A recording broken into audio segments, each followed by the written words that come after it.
Another day, another pa-order. Kung gusto nyo makita yung napakaganda result natin, huwag kayong mag-quit sa ating video. So guys, panoorin nyo to tapusin. And don't forget to follow, share, comment, and like to this video.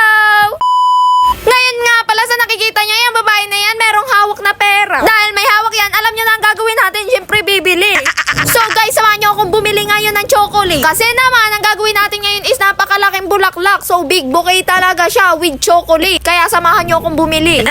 Ngayon nga pala is bibili tayo kina Maring Jobs kasi nga napakadami ng chocolate sa kanila. Kaya let's go. Yung nagpagawa nga pala sa atin ng bulaklak is nag-send ng picture. Kaya naman kumuha ako ng idea dun sa sinendyang picture. Kung gusto nyo nga pala makita yung napakagandang result, so guys, panoorin nyo to ng buo. Huwag kayong mag-i-stop dyan. Siya kayo. At saka nga pala, napakalaking tulong talaga yung panunood at pagtapos nyo ng video natin. Kaya lalong mas malaki ang kita natin kay Meta. Kaya salamat talaga sa inyo. And guys, habang nga pala tayo papawi at palakad na, so guys, isa nga pala po sa chika ko, yung 30k followers natin dumagdag na naman. Kasi naman, naging 31k followers na naman tayo. Kaya sobrang thankful talaga ako sa inyo. Maraming salamat po talaga sa inyo. And guys, yan na nga pala, nakauwi na tayo. So guys, samahan nyo nga pala ako dyan mag-assemble. Ay, mamaya palang assemble, magdidikit muna pala tayo ng mga chocolate. Maya-maya nga pala, habang nga pala tayo dyan nagagawa, meron na naman sa ating gustong mapasama sa vlog, yung mga kaklase ni Tisay. Hello guys! Shout out sa inyo! Hello! At pagkatapos pala doon, nagpatuloy na naman tayo sa mga gagawin natin. Yung gagawin nga pala natin ngayon is rush order. So ngayon din ang kuha niyan. Dahil nga big bouquet talaga siya, ginabi talaga yung babae na yan. Buti na lang talaga, taga dito lang yung umorder sa atin, kaya isang chat lang natin nandyan na yun. So ayan, sa nakikita nyo, tapos na tayo sa chocolate. Pero totally wala pa talaga sa kalahati ang paghihirap na yan. Pagkatapos ko nga po pala dun sa chocolate, let's go naman tayo sa bulaklak. Medyo napakarami nga yung gagawin nating bulaklak, kaya naman nag-timelapse na tayo dyan. Napangitan nga pala ako dyan sa video ng timelapse kasi nga napakabilis niya. Hindi tulad nung ginagawa ko sa pag-e-edit. Kapag nag-video ako, ipapass forward ko na lang tapos maganda pa. Hindi katulad ng timelapse, super bilis talaga. Pero ayos lang yun kasi naman napakadami ng ginagawa nating bulaklak.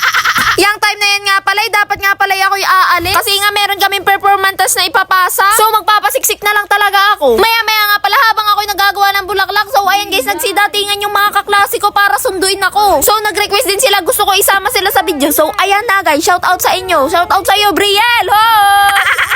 Maya-maya nga pala, dumating dyan si Laika para tulungan ako. At syempre, hindi mawawala ang chikahan dyan. Chismosa kaming dalawa joke lang.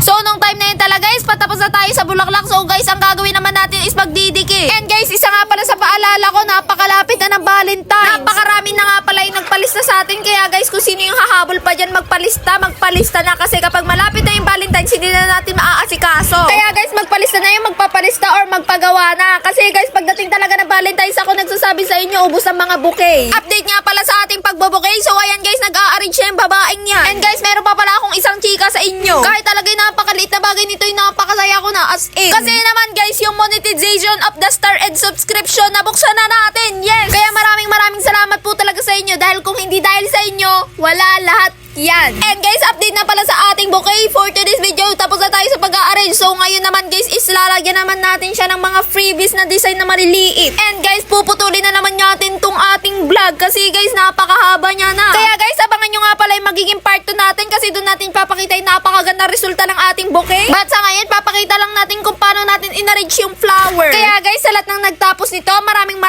salamat po talaga sa inyo. Napakalaking tulong na po talaga ang pagtatapos nyo ng aming video. And guys, naway pati part 2 panoorin nyo. And don't forget to follow, share, comment, and like to this video. So guys, ito na pala yung final look natin. Salamat! Bye-bye!